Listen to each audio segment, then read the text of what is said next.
আসসালামু আলাইকুম রহমতুল্লাহ।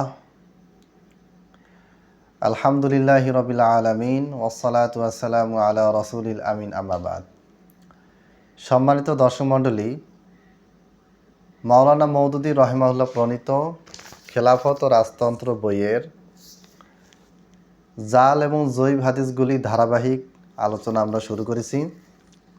আজকে আলোচনা করব ৬৭ পৃষ্ঠার একটি হাদিস নিয়ে।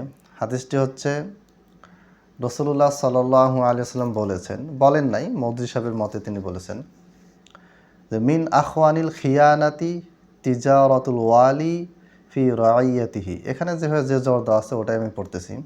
আচ্ছা, অনুবাদ কী দেওয়া আছে? শাসকের জন্য আপন প্রজাদের মধ্যে ব্যবসা করা সবচেয়ে নিকৃষ্ট খেয়ানত। রেফারেন্স কানজুল উম্মাল, ষষ্ঠ খণ্ড, হাদিস নাম্বার ৭৮।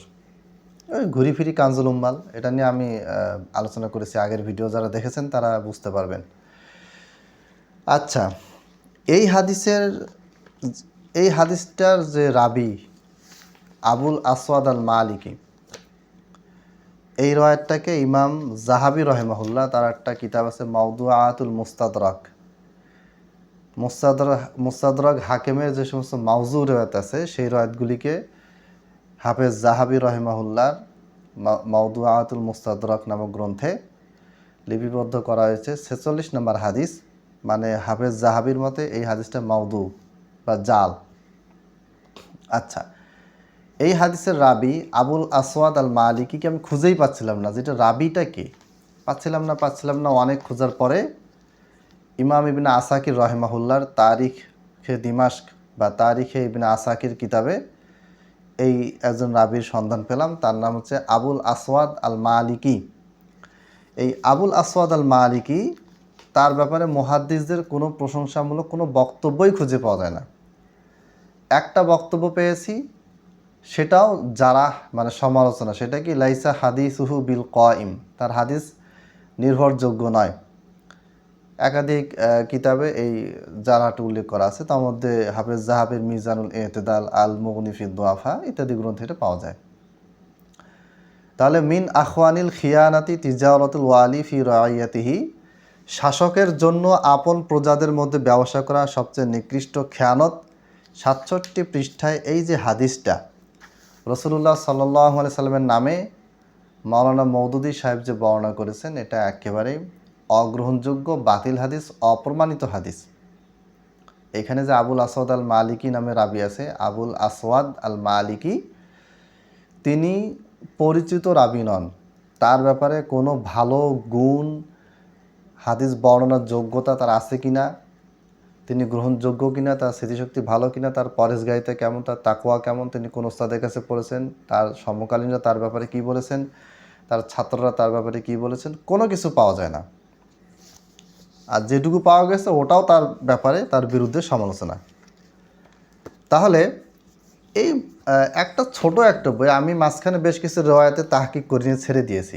মানে আমি হিসাব করে দেখলাম যে এই বইয়ে থাকা যতগুলি দুর্বল, অগ্রহণযোগ্য রেওয়ায়ত বা বর্ণনা আছে, এই সবগুলি বলতে গেলে আমার ভিডিও অনেকগুলা পর্ব হয়ে যাবে। এটা হচ্ছে একটা বিষয়। এই বইয়ের আবার বিভিন্ন বক্তব্য আছে। উনি আজীবনে গণতান্ত্রিক সিস্টেমে ইসলাম প্রতিষ্ঠার চেষ্টা করেছেন, আবার গণতন্ত্রকে আবার এই গ্রন্থে রদ করেছেন, বাতিল করেছেন।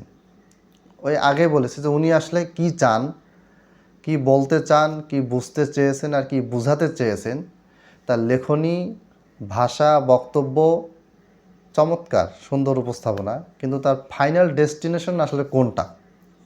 তার বই ফাইনাল ডেস্টিনেশন দেখাচ্ছে উত্তর দিকে, আর তিনি তার সারা জীবনে গিয়েছেন দক্ষিণ দিকে। এগুলি আমরা খেলাফত রাজতন্ত্র বইয়ের রাজনৈতিক মতবাদ বা রাজনৈতিক দর্শন বিষয়ক শিরোনামে আমরা পরবর্তীতে আলোচনা করব ইনশাআল্লাহ। আর আমি যেই তাহকিকগুলি দিচ্ছি, এগুলি লিখিত আকারে, বই আকারে তো অবশ্যই আসবে ভবিষ্যতে ইনশাআল্লাহ। আপাতত খুবই সংক্ষেপে জাস্ট আপনাদেরকে ধারণা দিচ্ছি যে এই রেওয়ায়াতটা দুর্বল, এই কারণে দুর্বল। যেমন এখানে একজন রাবি আছে আবুল আসওয়াদ আল মালিকি। এই রাবিকে আপনি মাকতাবা শামেলা, উইকিপিডিয়া, বিভিন্ন সফটওয়্যারে, কিতাবে সার্চ করে পেয়ে যাবেন বিস্তারিত বলতে তার সম্পর্কে যেটুকু পাওয়া যায়। তো এই রাবিদের ব্যাপারে আপনারা জানবেন আর আমার এই ভিডিওগুলি করার মেইন উদ্দেশ্য হচ্ছে গবেষক মহল আলেম সমাজকে সচেতন করা। বাংলাদেশে আলেম ওলামাদের ভিতরে আসমাউ রিজাল পড়াশোনা গবেষণা একেবারে কম। বিশেষ করে আমাদের সালাফি আলেমদের ভিতরে আসমাউ রিজাল নিয়ে গবেষণা করার মেন্টালিটি একদমই নেই। দেওবন্দি বেরলভিরা তাদের মাযহাব টিকানোর জন্য ইদানিং আসমাউ রিজাল রাবি নিয়ে গবেষণা করে, কিন্তু আহলুল হাদিসদের ভিতরে, বাংলাদেশের আহলুল হাদিসদের ভিতরে এগুলো নিয়ে গবেষণার প্রবণতাটা কম। কেন কম তার কারণ, তার কিছু যৌক্তিক কারণও আছে, তো আমি সেদিকে যাচ্ছি না। ইনশাআল্লাহ পরবর্তীতে এই বাকি ভিডিও, বাকি বিষয়গুলো আপনাদের সামনে আবারও নিয়ে আসব। আল্লাহ তাআলা আমাদেরকে হক বুঝার তৌফিক দান করুন, আমিন। আসসালামু আলাইকুম ওয়া রাহমাতুল্লাহ।